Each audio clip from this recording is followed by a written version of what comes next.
Welcome to my first impression of LG's ultra-wide monitor.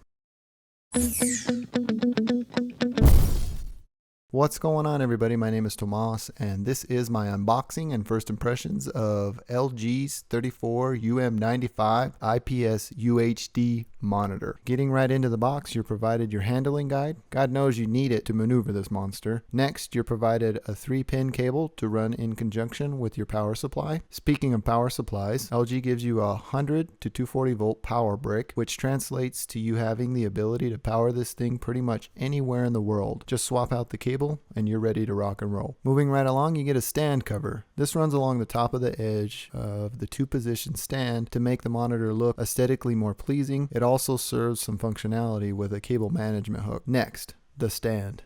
This thing is remarkably well constructed of solid aluminum and a really nice clear plastic. It is absolutely impressive and has substantial heft to it. So much so, it nearly weighs more than the monitor itself. The stand screws are floating around next to the DisplayPort cable, marked with a diagram that looks nothing like the monitor. I was initially confused as to what these were for until I realized the box was empty and I needed to attach the stand. I know I'm a complete noob, and looking at diagrams, they need to match up with the product I have, in my opinion. You're given a neatly packaged full DisplayPort and HDMI cables, which is a nice addition. Surprisingly, LG gives you a plastic protection cover for your VESA mount. A really welcome supplement, because I know that when you change out VESA mounts, it can scratch the surface of your monitor on the back, and this prevents against that. I will say, however, that it would have been even sweeter if LG gave us a Thunderbolt cable. I mean, this monitor does run you $999 USD MSRP at the time of this video. I'll link you to this monitor in the description of this video. Following that, you're provided documentation and software, then warranty information. Now on to the part in which you all came to see.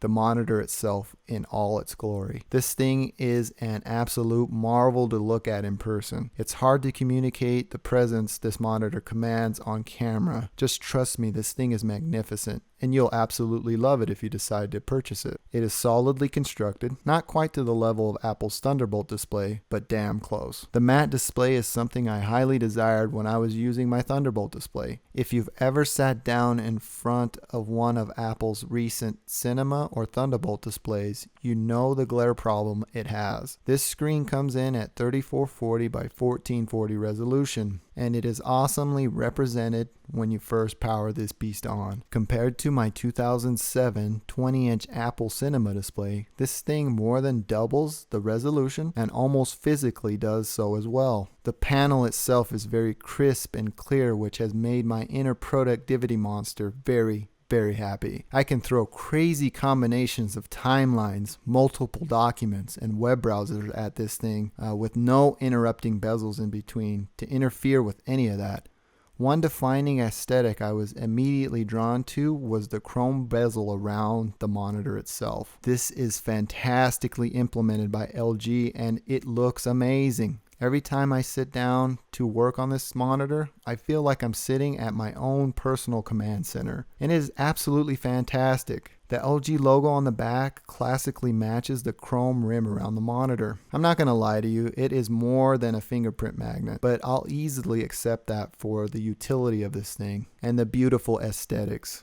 And before I get on to my closing thoughts, you're provided 2 HDMI inputs, a DC input, a 3.5mm headphone jack, display port, 2 Thunderbolt ports for daisy chaining, a USB 3.0 up, 1 USB 3.0 down, 2 USB 2.0 downs, and a Kensington lock. In essence, I think this monitor is one of the best purchases for myself that I've made this year. It has definitely improved my productivity. There are a couple things I'd like to highlight before closing this video.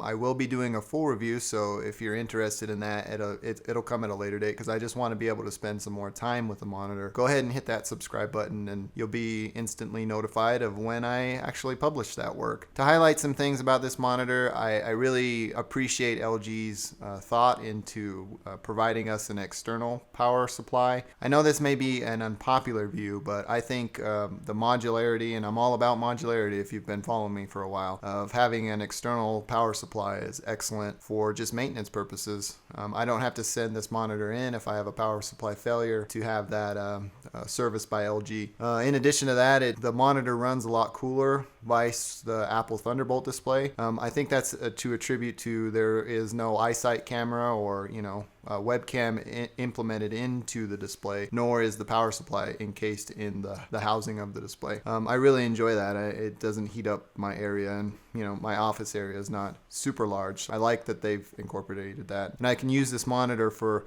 extended periods of time, and it's still pretty much cool to the touch. And so with that, I'll go ahead and close this video for now. These are just my first impressions, and if you're interested in the full review, feel free to subscribe or just hit an alert, and I'll get that published as soon as I get some more time to spend with this monitor. I'll definitely fill you in on some of the things that may be important to you, because I know they're important to me. There is a link in the description of the video to this monitor, and if you shop through that link, it gives me a little kickback and it helps support me as a content creator. So feel free to go ahead and use that. And that's all if you want to. I just wanted to make you aware that that option is there, and it helps me out a lot. And that about does it for me in this one, everybody. If you like this video, please leave a thumbs up. If you didn't, please leave a thumbs down and let me know why in the comment section below. I value your feedback, so feel free to comment and ask questions and interact with me as well. After you're done liking, disliking, commenting, or sharing, go ahead and check out some of my other videos. In addition to that, check out my channel. If you liked what you've seen here and what you've seen on my channel, you are more than welcome to subscribe. Thank you for taking the time to watch this video. I really appreciate it. Take care.